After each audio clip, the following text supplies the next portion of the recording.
Hello, everybody, and welcome to today's webinar, The Fundamentals of Mobile Marketing, Harnessing the Small Screen.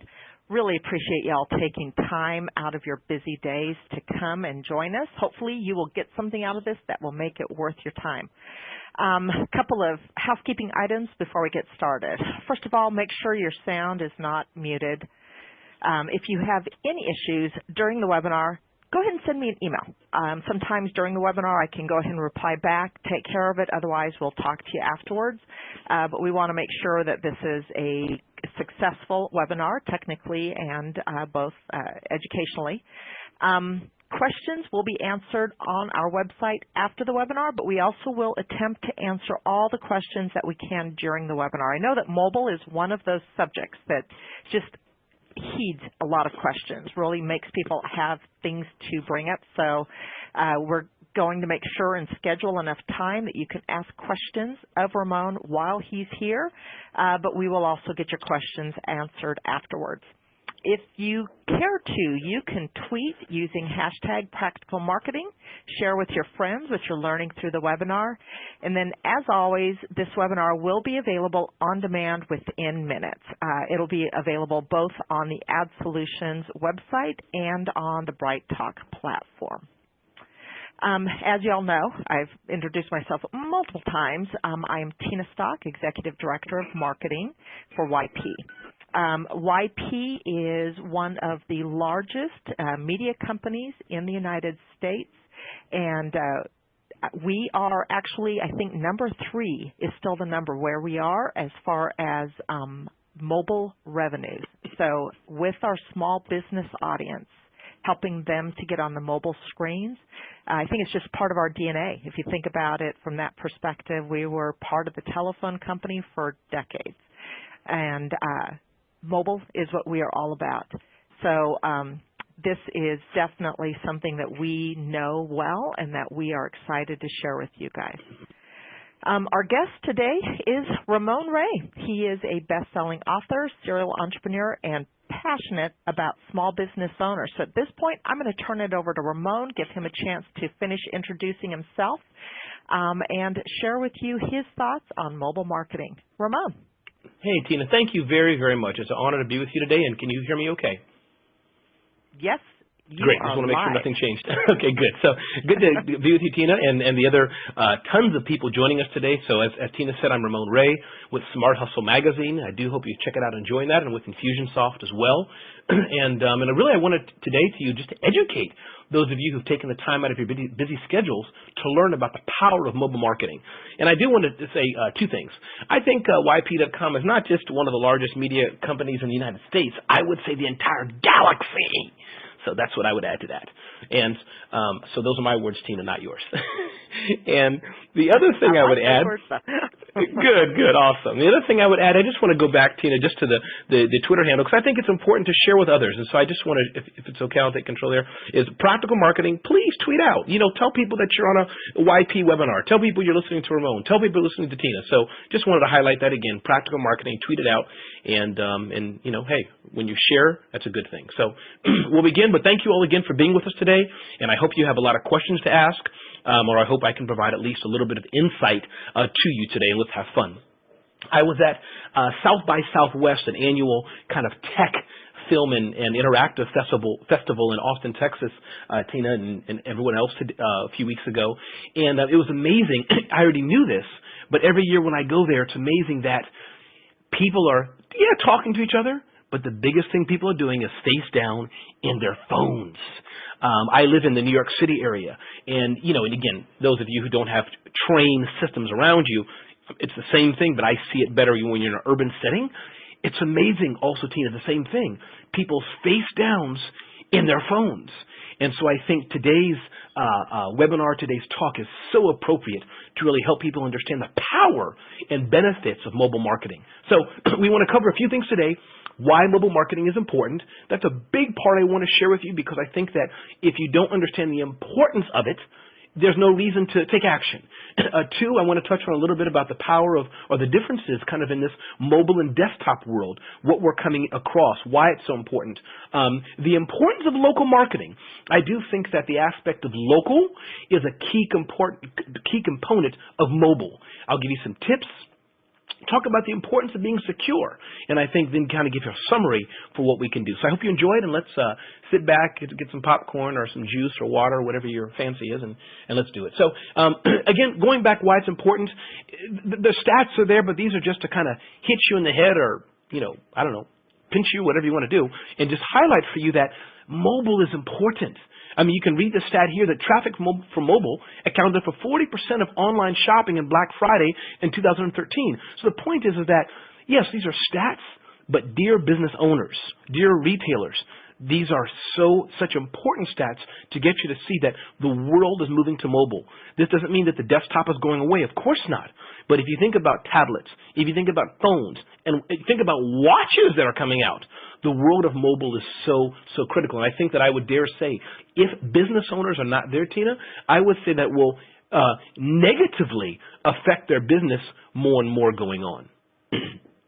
So, also if you think about another stat here, mobile is estimated to account for 25% of all U.S. online sales by 2017. So this is not just people swiping left and right on Tinder or on their Facebook page or something like this. No, these are people buying it.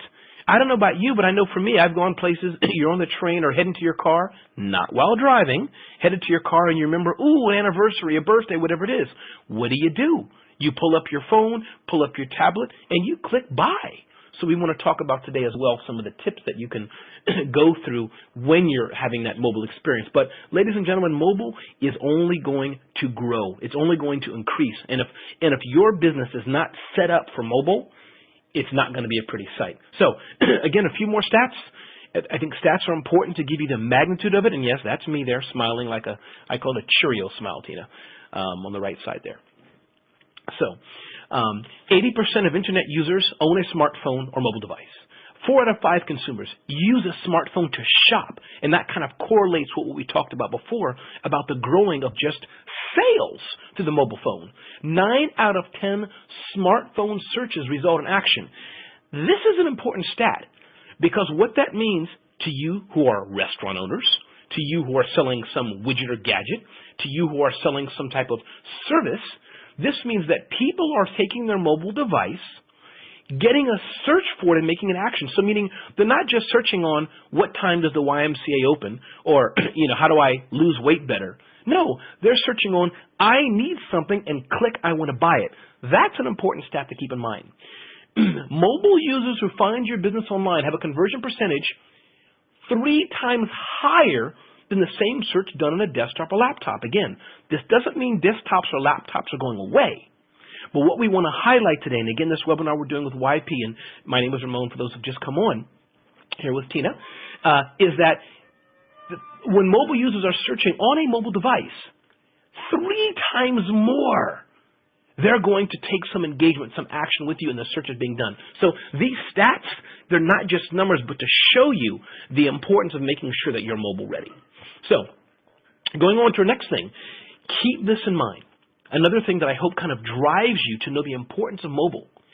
40% of mobile consumers turn to a competitor's website after a bad mobile web experience. Now we know that, if you had a bad date, you're going to turn to someone else.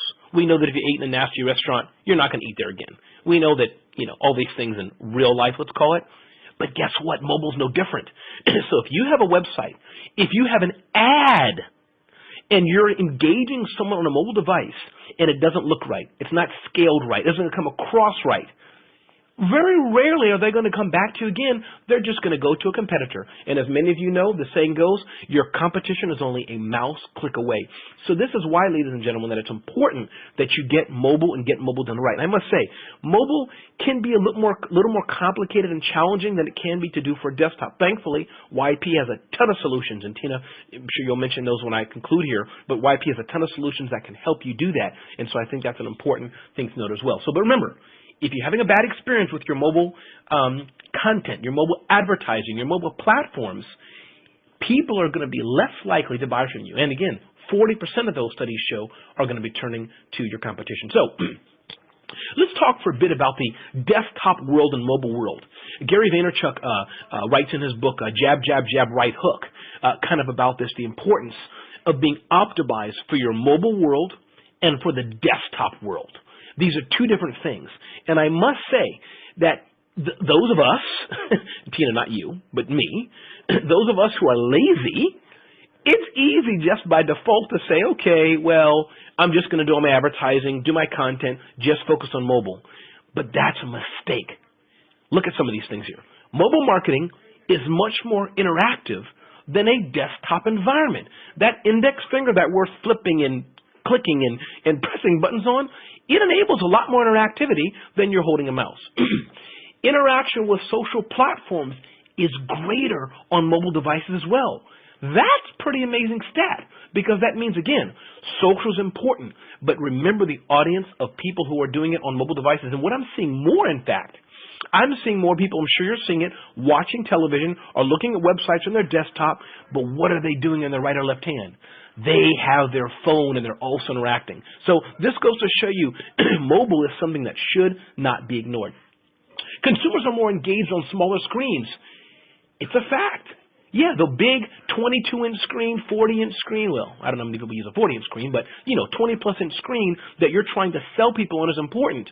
But if you're not making sure your content and your products and services are optimized for a mobile environment, that's going to be a problem. The other thing that's neat about mobile, that desktop, that simply makes it better, I would say, than desktop, is that mobile enables location-based marketing. Now, many of us know this already, but think about that. The power of that, the millions and millions of people that are using their mobile device, the big power of that, and something you all should explore, is that you can know where they are. And not in some freaky way, not in some crazy way, but you can know that where they are, with opted in, by asking for their information and be able to target them where they are. So if you want to say, I want to target people in Austin, Texas. I want to target people in New Jersey, where I'm at. I want to target people in the West Coast, where YP's based at. You can do that with mobile devices. Yeah, you can do it to some degree with your desktop via IP addresses, but mobile really gives that more granular way to target people exactly where they are. And I would say at the end of the day, we're not saying, and again, Tina, feel free to chime in here now or at the end, no problem. I don't think we're saying, hey, pick one or the other. You need to use both, is what the message is. But when you use both, you have to use both intelligently. What you're saying right there about using both, in our company, as we're working through the different solutions that we're building for ourselves and for our small businesses, the mantra that we use all the time is mobile first, because it helps you to really focus and clarify and make sure that you're getting the important things right. And then when you're able to look at a big screen, or you're able to look at something that has more interaction opportunities, more space, you've already clarified what was the thing that needed to be said, what was the point that needed to be made, and then you're able to just expand when you have something on a big screen. So very good point. And I also love the fact that you brought up the focus that happens on small screens. That is so true, and so many people don't realize that somebody sitting and watching a TV show on their Kindle or on their iPad, they're in their own little world. And when those ads are showing up, or when they're reading and those ads are showing up, or they're doing anything and the ads are showing up, or they're engaging with your website, they're into it. So I 100% think this is a great point to bring up. Thank you. Awesome. No, and I love it. Mobile first. So keep in mind mobile first, and we can ship you guys a flag or something like that. I don't know. So by the way, if you guys are tweeting and engaging online, please do that. And remember, after this seminar, I know I'm going to look online. Tina, I'm not sure if you will, but we're going to retweet and we're going to see who's doing it, and you're going to amplify yourself as well. So definitely, I'm at Ramon Ray. Tina, you have what's the hashtag again? If you want to shout that out, then I won't keep interrupting you as you're trying to listen here. Let's see.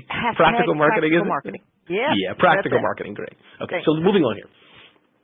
Okay, so location. We talked about that as well, the aspect of why location is important. So point one, we've talked about kind of just placing an ad possibly online. You have, and I'm going to talk about, by the way, the three pillars of how I see mobile marketing goes. But you have your website, you have your advertising. Let's think about local marketing. And I'm going to just read some of this and talk about each point. So for brick and mortar businesses, location information to mobile marketing captures more foot traffic. Why is that? Some of you have businesses that live and die by your location, by people just going by and saying, donuts on sale, yum, I'll have one now. Or just by luck going by your store, red shoes, size 8.5, buy 10, get one free. You know what? I'll take up on that deal. For those of you in those kind of businesses, location is important. Targeting those kind of people right where they're at, right in the moment, is critical. So that's point one that I want to say about that. And I encourage you all to look up solutions, and YP can give you a ton of solutions on this aspect of local marketing. So that's point one. Location tools and apps like YP free local listings ensure you are included in local searches. This is the secondary thing that are important. Now, for those of you what I'll call ninja marketers, you probably have some of this dialed in. So just bear with me. For those of you who are still new to this, it's important that you have your business not just listed in the search engines and YP listings and things of this nature generically, but to capture, to claim, to have your local listing. This is critical, and YP, again, has a ton of solutions that can help you with this. So not only do you want people to find, plumbing solutions, but you want people to find plumbing solutions in zip code 10017, which is zip code near the United Nations, Tina, where I was fired from a few years ago because of my passion for entrepreneurship. Anyways, I digress. So, have your local listings. Yeah, really. We can do another webinar on that, Tina. So, point three, include local information to target those in your general vicinity. This is an important local marketing tip. It's very easy just to put, hey, here's what we do. But remember, for those of you especially who have local businesses, now if you're in a home office, I don't know, that's a whole other story what you want to do. But the key is, put your local information. How many times have I been in another city? I travel a lot. I'm sure you all do. I do a search. The top few that come on my local search results, I'm going to go to. And so keep this in mind. And there are so many tools, YP, Google, and many others, that you want to make sure your videos, your images, and et cetera, are capturing the right information. So with this slide, I just wanted to whet your appetite and get you thinking about the critical importance of local marketing. That this, ladies and gentlemen, is critical. So whether you go online and call YP about it, or even for free, YP has a ton of resources. You don't have to call anybody. Just research it yourself. But I encourage you, one, make sure you're listed locally. Two, make sure the advertisements that you may be doing is locally optimized. These two things are very important. And overall, keep in mind to leverage advertising for the local market. So I hope that helps, and I hope it's been useful for you, that slide right there. So going on next, data point there, 20% of searches are location-specific, passive or active. Now, here's what this means, and Tina, or anybody who thinks I'm wrong on this in my definition of it, just call me out, and I'm a very humble person, except my wife will tell me I'm arrogant, but I don't mind being corrected. But active searches are when somebody's saying, hey, I'm in zip code this. Here's what I'm searching for. That's an active search, and you can advertise against that, target against that. But the passive search is important as well, and this is why you want to make sure that you kind of have a 360 approach to especially you local businesses, is that the passive one means maybe they don't have a location enabled. Or rather, maybe they didn't put a zip code in and identify exactly where they are, but most all of the smartphones and apps now have some form of location awareness. So even if someone is not proactively saying, here's where I am, passively, through their ISP and other ways, the search engine most likely will try to identify where they are. So we're just trying to push and tell you how important this aspect of local is. No, you are nailing it on the head right there when you talk about the passive and the active aspect of location. And I think the other thing, as you're highlighting, as a consumer, I'm often looking for business within a geographic boundary that I've defined. There's also instances where the business is focused on a geographic boundary that they serve.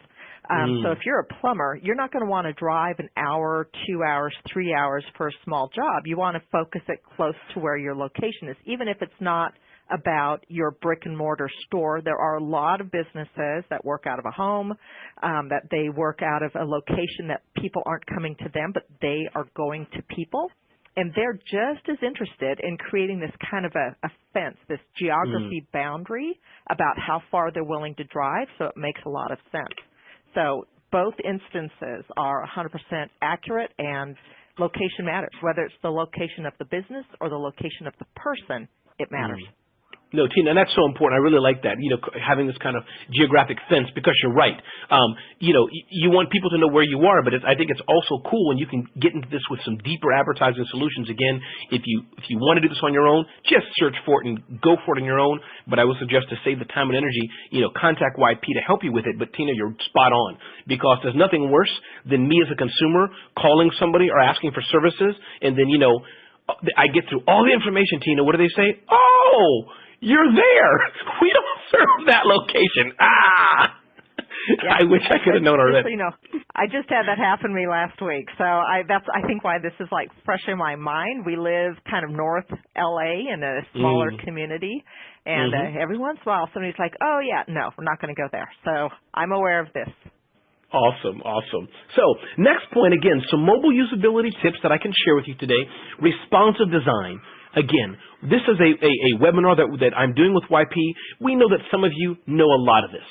Some of you don't know any of it. So we're trying to bridge the gap to kind of give you an overview, and I hope you take out 1 or 2 nuggets that will help you. And again, I hope you guys are all tweeting out and sharing practical marketing, #practical marketing, and I'm at Ramon Ray. So responsive design. Good term to know. Many of the website building services today, Tina, as you know, have responsive design built in.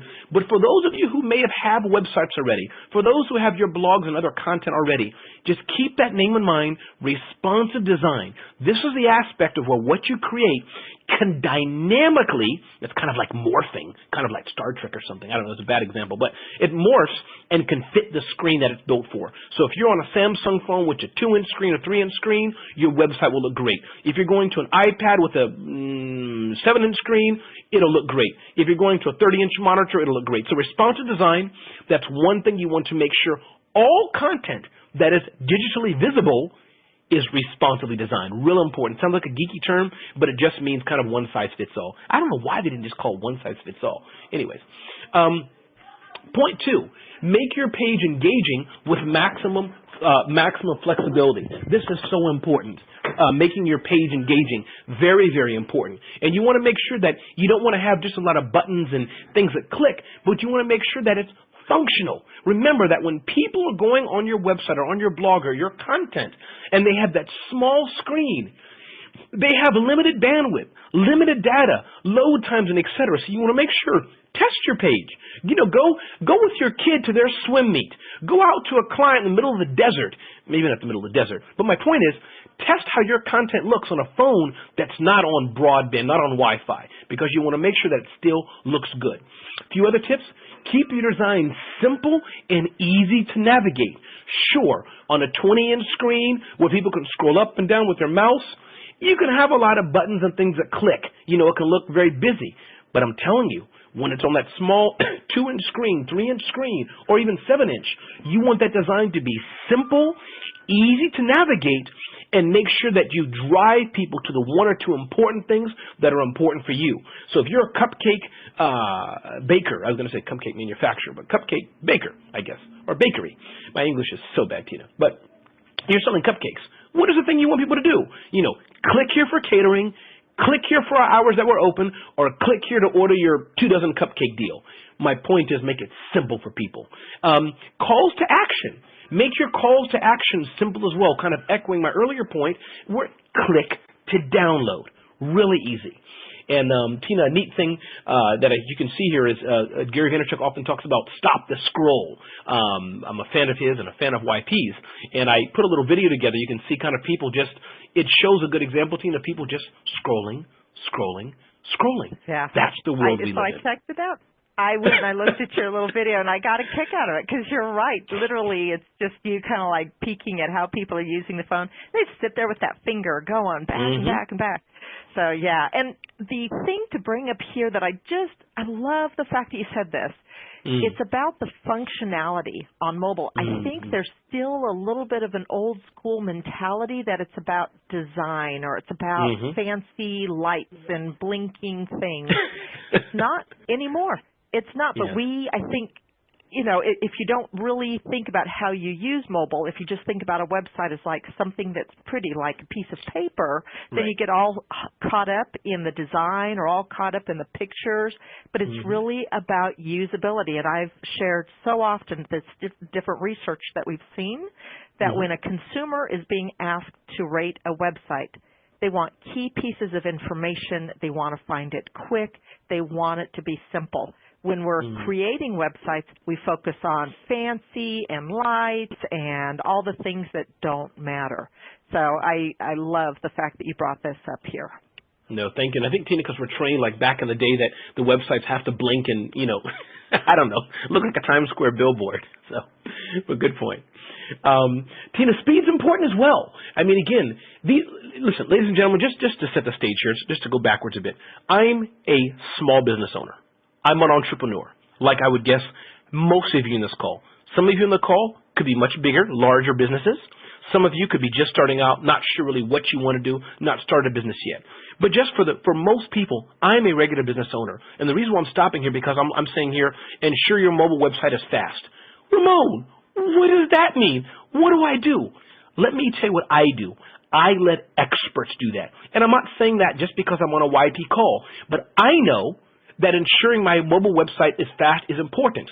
So whether it's YP or my web host, depending on which one handles what, the point is we're, whetting your appetite so you can know what to do. Some things you can do on your own.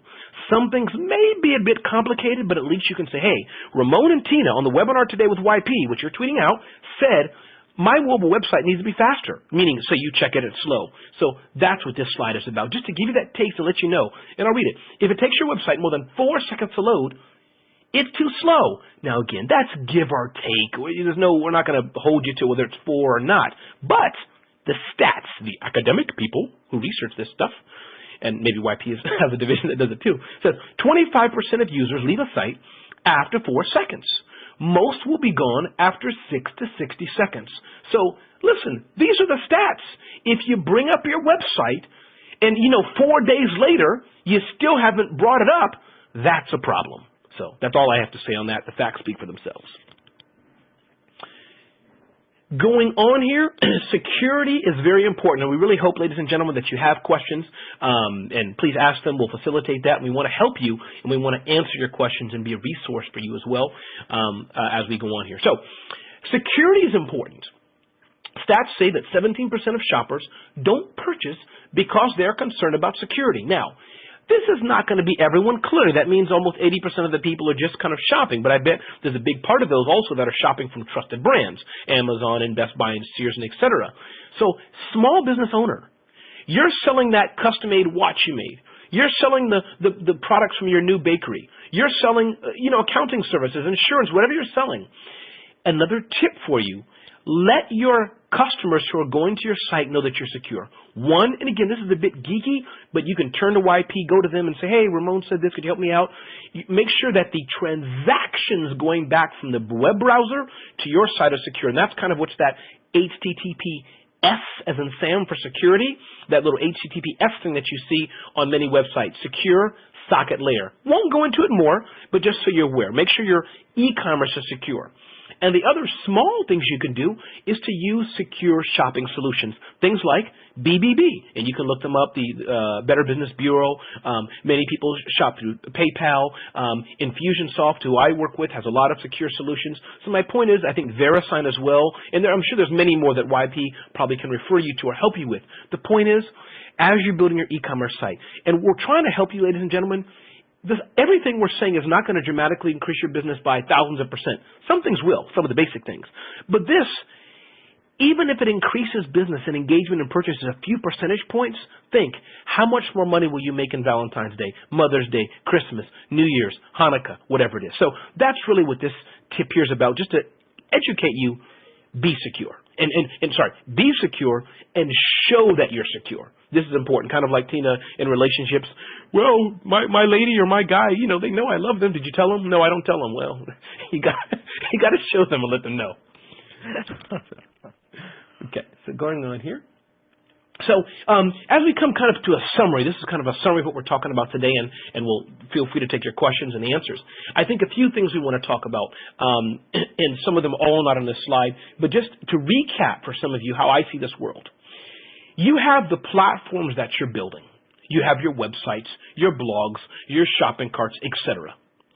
These things must be mobile enabled, mobile ready. When I'm going to your website to shop for my brand new jacket for my graduation, or my wedding or whatever it is, I need to look at your website on my full scale desktop, but I'm going to also need to look at your website on my tablet, on my phone, maybe coming up soon more and more people on their watch. So make sure that the platforms you're creating are mobile ready.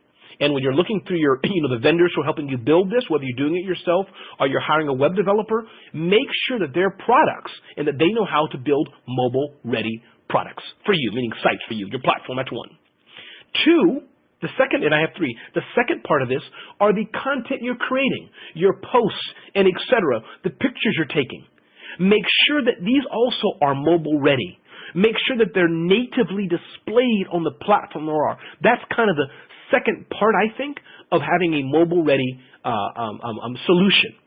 And the third solution is as part of the advertising in the biggest sense of the word, whether paid or it's search. And these are the things that definitely YP can help you with, or if you want to do it your own. But I'm telling you, YP doing it for you will be much easier. So the third leg of this is your advertising.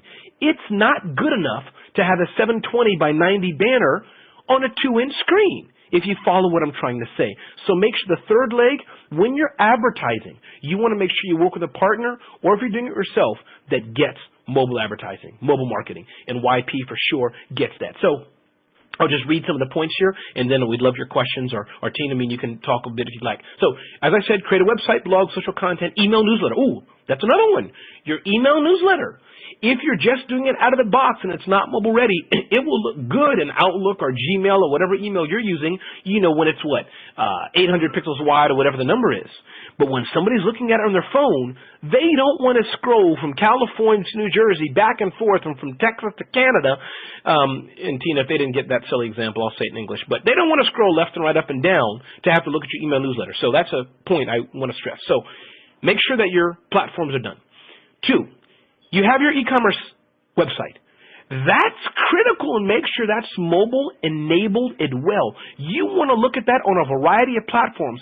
Oh, look at your analytics as well to know what platforms people are going on. You see that, hey, we have a lot of people who are coming in iOS devices, which would be Apple. Make sure you're ready for that. So let me stop there, because Tina, as you may get a sense, I can go on. I love this topic, but I hope that Tina gave a good overview of what we're trying to say today. But if I missed anything, we can dive into it more.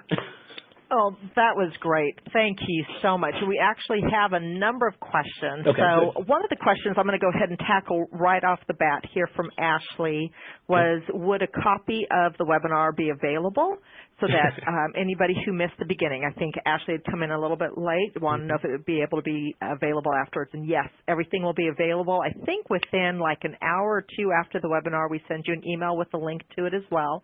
So no problem. One of the other questions that I love it when people ask this question, but how does this work with an older demographic? Is mobile applicable? I mean, listen. So I'm going to let you tackle that one first. And I want to hear what you have to do. Well, you want to go ahead? I don't mind. You can go ahead. Okay. Well, so I'll just start with this story. Please. Last week or 2 weeks ago, there was an older actress from Switzerland, I believe. She's like 73, 74 years old, had never been on the Internet before. And they recorded her experiences, learning how to use an iPhone, learning how to use a computer, getting on the Internet, learning how to do searches. When she got done, she said, this changes everything. The statistics about people that are over an age, I'll just use quotey fingers and say over a certain age, that are getting on the Internet is huge. And it changes their lives drastically. There are so many statistics that show people over a certain age being on the Internet are more active, they're more mentally alert, able to establish relationships so they don't feel as isolated. And the number of people that are growing and adopting mobile actually mobile handsets, mobile, whether it's an iPad, an iPhone, whatever smart device it is, in the older demographics is huge.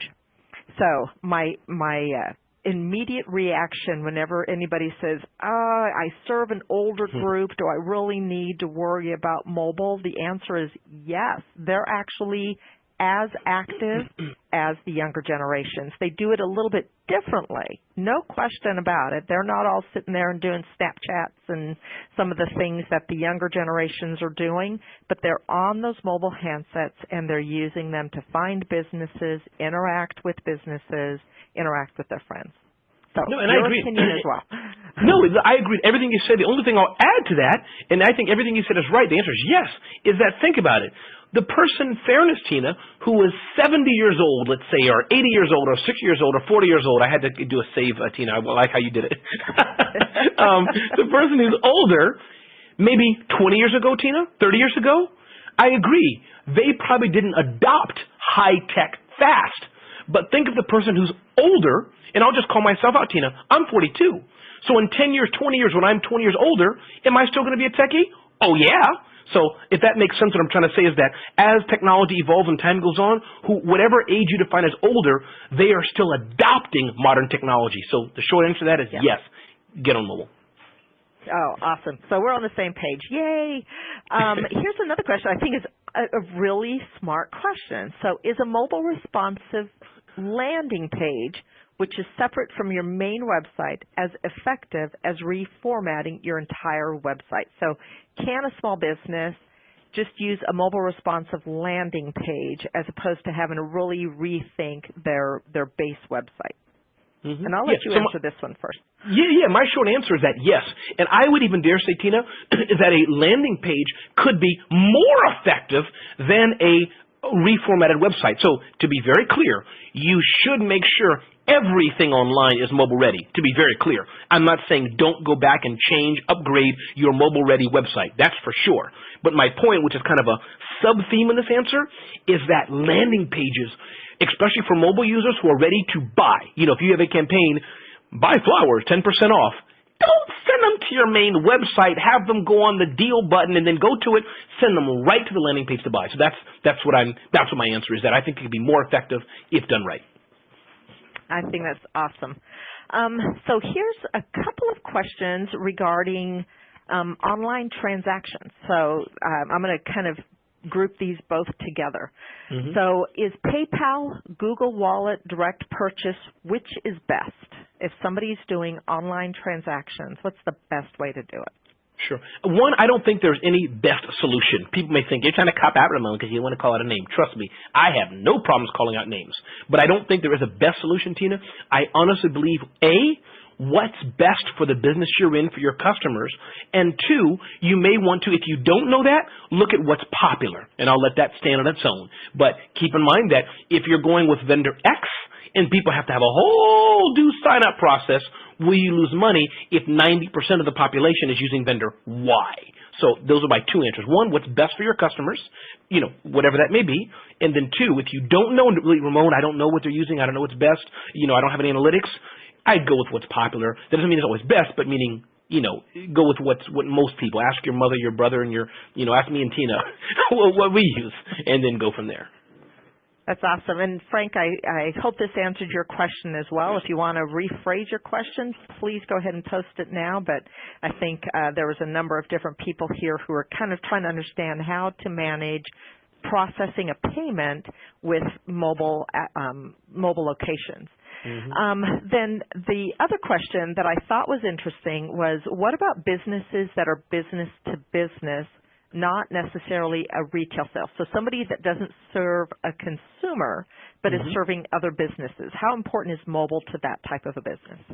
Yeah, and I'm going to speak stereotypically here. Let's assume you're selling to Tina or Ramon or somebody maybe connected to a larger company. We are not most likely going to click buy. We'll buy 10,000 chairs for our theater. I don't think so. I'll buy 20,000 pens for our office. It's not going to happen like that.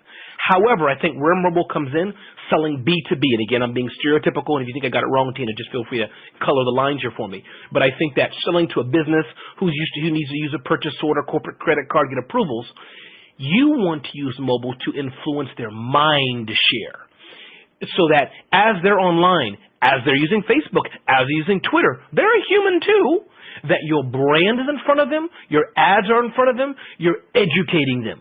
And you can still have a mobile-ready buy solution.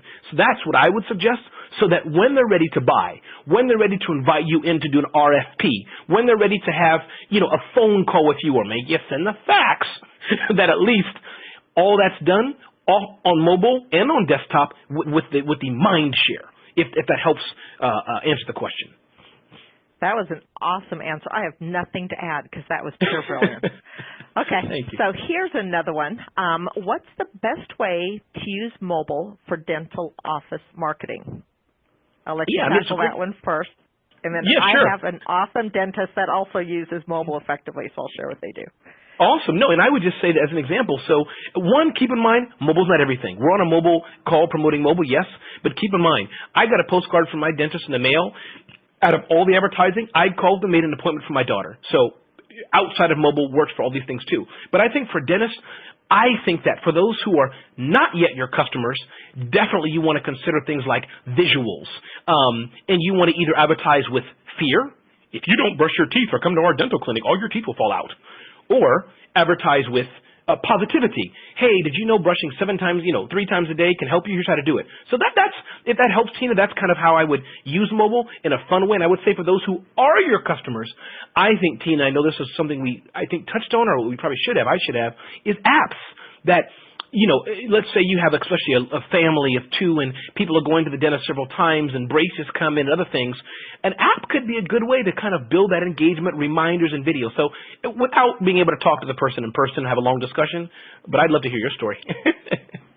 So I love what you said about, having a direct mail piece coming to your house and being the trigger to contact the dentist.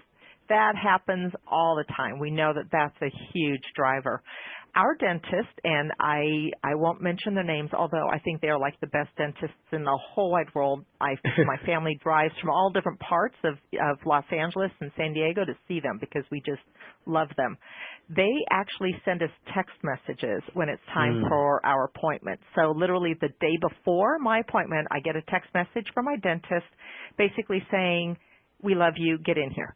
And then when it's time to schedule the next appointment, if I haven't scheduled it already, again, they send me a text message reminder. So I actually don't like most advertising to come through text messaging because it's, to me that's a little bit more of a personal thing. But when my dentist or my doctor or somebody that I'm doing business with that I already have that relationship with sends me a text message to remind me of something or notify me of something, let me know that something's going on, it's my absolute favorite in the world. So again, that is just a very unique way that our dentist, and I think there are other dentists out there doing it as well, are using mobile, not necessarily for advertising, not necessarily for a website, but actually as just another way of communicating to their customers or their fans things that the people are asking to be told about. Then we're going to answer one more question, and then we're going to close down the webinar. So I'm like reading through the questions real fast, trying to figure out like which one I'm going to tackle. And Tina, I would say just to add what you said, Tina, as well. People can, I think you mentioned people can go online and contact you if you want to mention it. I know people can tweet me, Ramon Ray, and go to YP. I'm sure you have all kind of resources. So just wanted to add it that people don't have to panic and say, "Oh my God, they're closing it. I can't get help." Yeah, and to your point, we always ask everybody to post all of the questions that they think about, because afterwards we are going to chase you down and have you answer these questions offline, and then we go ahead and post them on our website under the Practical Answers section. It's a Q&A section that we have available. So, always at the end, trying to remind everybody, get your questions in now because we are going to get the answers for them. The question that I'm going to answer, it's because it was written in all caps, and I figure if somebody's writing in all caps, there's a real urgency behind it, or their caps was stuck, and that's how they chose to type. But they asked, what is a landing page? So I do think sometimes this, if you're new to marketing, if you don't have a lot of experience, trying to understand the difference between a website and a landing page. So do you want to go ahead and tackle this one, and then I'll also add some opinion on this. But absolutely, I think this and I'll try to give a very useful thing to talk about. No, for sure, and I'll try to give an example. I mean, listen, those of you who are on the webinar today, you could have found about it through a variety of means, going to yp.com and et cetera. But I bet the hundreds of you joining us today probably went to a landing page specifically designed for this webinar. So that's the difference. And a further example, because I think example could be best, is that going back to a dental office, I can go to dentaloffice.com, look through all the about us and times and all the things on the website. A landing page would be if I got a postcard in the mail and they said, come to our website to get your discount code. And I went to dentaloffice.com/discount code, and the only thing on that website was something relevant to a discount code. So landing page is a very specific web page that gives specific information about what you're there for. But Tina, I bet you could say that in much better English than I could. No, that was absolutely perfect. And I think the connection that you made is that something is usually received, like you get a direct mail piece with a URL on it, or you get an ad or a newsletter or an email, or there's something that when you click through, you get to a page, and to your point, it's specific. There's one specific thing there, you have an opportunity to do as the user. So to the small business owner, if they have a specific call to action, for your example, make your appointment or sign up for our special demonstration or get a coupon, those types of things go on a landing page, but all of your promotion points to that landing page because you're trying to get the person to go ahead and become a lead, go ahead and contact you, do whatever that activity is. So right. I 100% high five on that one. Now, awesome, okay, awesome. We are at the end of our time. Two things I want to go ahead and highlight to the group here. First of all, if you have any other questions, this is your time. Get them posted. The webinar will be still going for another minute here, so type fast. We will work with Ramon. We will get all of these answers. We'll get them published for you. Awesome. The second thing is give Ramon feedback. So one of the things that we've done with all of our guests is at the end of the webinar, we send them a screenshot or, a download of all the comments that we've gotten. And every time, Ramon, is just amazing. What an amazing audience we have. They're very engaged, very passionate, and always really good feedback. So please, for those of you in the audience, take a few minutes, tell Ramon what you liked, tell Ramon, what you're going to do different as a result, and, if you have some recommendations, pass it along as well. He's a very polished presenter, obviously, but I know that we're always looking on how can we help you better. And Tina, I will add an incentive to that. I will send 2 copies of my book. I'm a best-selling author, Facebook Guide to Small Business Marketing. I'll send 2 copies of my book to the first 2 people who give me feedback. The more critical, critiques I can learn, the better. How about that? Oh, my goodness. Okay. Well, I think we're going to just see those numbers go up pretty fast out there. And then the last thing, all of our webinars, we try to end with just some real clear actions, making them actionable for the small business. So as a small business owner, check out your website. When you get off this call today, go to your website on a mobile phone. If you don't have a smartphone that you can look at your website, go on your regular desktop, make the screen real small, like the size of a mobile phone, and you'll see if your website is mobile optimized or not. So this is something that you can do immediately to know if you want to take additional action or not. And then if you have not yet claimed your listing on yp.com, please do it. It's totally free. What that does is when somebody is looking for a business on the yp.com site, your business, if it's geographically relevant, is going to show up. So this is just a gift that we give to all the small businesses to help them be successful. We know that as we invest in their business, that they'll consider us when they're ready to invest in their marketing. And that is the end of our time. Ramon, thank you so much. Such a pleasure to have you today. Thank you. It was a lot of fun, and I hope people learned. Thank you so much. And everybody on the call, thank you. Have a great day. Bye-bye.